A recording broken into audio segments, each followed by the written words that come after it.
My boyfriend of 6 years has always been amazing, but ever since we got engaged, a switch flipped, and he's turned into a complete nightmare. Now, I'm not sure I can go through with marrying him.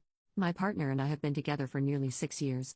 He has honestly been the most amazing, wonderful, and supportive person in my life. He doesn't just make me happier, he makes me healthier. He's been absolutely fantastic in every way imaginable. About 2 years ago, we had the big marriage talk. We were both honest about what we wanted. He admitted that getting married made him so nervous. He has literally never seen a successful marriage. Every marriage he's ever witnessed has either ended in disastrous divorce or very sad premature death. I said I would stay with him whatever he chose, but there are some things I wouldn't do unless we were married. Just as he's seen too many marriages fail, I've seen too many loved ones be abandoned by men once the kids come along or when he finds a better option. In other words, as long as we weren't married, no kids, and our finances remained strictly untangled from each other. He proposed to me a few months after that, and since then, he's turned into an absolute nightmare. First, he refuses to do anything wedding related but accuses me of taking over and being a bridezilla when I make decisions without him. He does things behind my back, like inviting our friend who has 4 kids to bring the children when we agreed the only exception to the no kids rule would be my niece, who will be 3 months old, and for obvious reasons, she can't be separated from my sister for the weekend. I can swallow that frustration, but he's also become hypercritical. Any mess around the house, even if he made it, if I haven't cleaned it up by the time he gets home, he refuses to talk to me. I work from home, so I usually do a lot of the chores like the dishwasher in my lunch break, but sometimes I don't have time. This is a busy time of year, and while my job is usually constrained to the 9 to 5, in the last few weeks I've had to work until 8 or 9. When he stormed in last night angry that he had to clean the kitchen and I pointed out I've been working for 12 hours straight, he looked me in the eyes and said so. He's threatened to throw me out the house and call off the engagement 4 times already. He's stopped initiating lovemaking. I've come to dread the sound of the door unlocking because he can't go 5 minutes without finding a problem to have with me. It's so bad that my mother, who was ready to adopt him a year ago, is refusing to be the witness that signs our marriage certificate. I've asked to call off the wedding, go back to being just girlfriend and boyfriend, but he says he really does want to get married, and he's just doing all of this to make sure he's making the right choice. Increasingly though, all he's done is convince me I'm making the wrong one. Edit to add, if it wasn't clear, I'd already decided not to marry him when I made this post. I'm packing up and going to my mum's for now. I'm safe and don't need anyone to call the cops. Thanks to the person who offered though. Also, I feel I should clarify that when we discussed, I told him I would be perfectly happy not getting married if he didn't want to. I knew he feels generally disillusioned with marriage. I just simply wasn't willing to commit to something like kids or a mortgage if he couldn't honestly say he was planning on staying with me for the rest of our lives. Nothing would have happened if he hadn't asked me. Relevant comments. Did he agree to marry only for financial reasons? I don't think so. I have thought a lot about that. At the time he proposed, we knew his grandma was going to pass away soon. We were renting the house next door to her, and while we knew he'd inherit the house we were living in, the 2 houses had slowly merged gardens in the 10 years he and his grandma had been living next to each other. The 2 houses have been in the family since the 30s, so he was quite keen on buying next door to both avoid losing it. The family member who inherited it couldn't afford to keep it, but also because having a stranger live there would have been a huge privacy issue for both houses. We'd hoped to rent it to a friend or another family member. He does earn a lot more than me, but he's self-employed, so the banks are quite wary of loaning to him.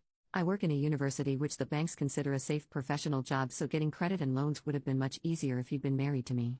Thinking back on it, I wonder if he asked me not because it was something he wanted per se, but just something that made sense.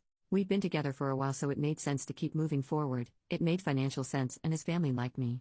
I'm not a perfect partner or person, but weighing it all up, marrying me had lots of factual advantages for him. I even have dual American citizenship, and he'd always dreamed of moving to America one day. Update 2.5 weeks later. Sorry for the wait, folks. I've had a lot to do. This has honestly been one of the hardest things I've ever had to do. I'm back in with my parents, which is awful. I hate it. I feel like a teenager again. They're being very supportive, and I'm grateful I had somewhere to go, but the house is so damn loud, and I forgot what it was like. I'm trying to find an affordable apartment, but it's London, so that feels like a bit of a pipe dream. To top it all off, canceling a wedding a month before is expensive. Only the celebrant and the photographer have accepted refunds. Every other vendor has been paid in full, and that's money just flushed down the toilet. It's been exhausting. Before this, I was in a pretty great financial situation. I had savings and a plan and a house and a financially stable partner.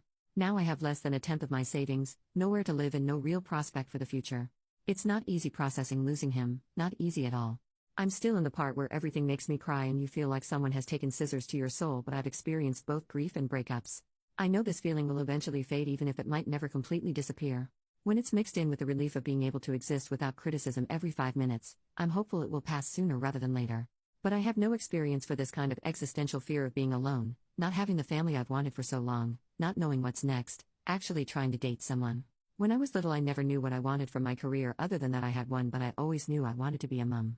That dream feels like it's getting further and further away every day. I have no experience for this burning embarrassment of telling everyone in your life that the wedding they were invited to isn't happening. It was so painful telling his niece and nephew I wasn't going to be seeing them again. They cried and clung to me and begged me not to go, and they ripped my heart out. It's easy on Reddit to tell someone to end things, but when you've built a life together, disentangling it is so bloody difficult. A divorce would be easier because then we'd have a legal framework for all of this. Instead, I have to decide if I want to take him to court for the custody of my cat when I don't have a proper place to house her, but she's my cat. You might have noticed I've avoided really talking about my ex. We're communicating through our parents. He tried to reach out several times, but if I talk to him, I know I will do what I always do.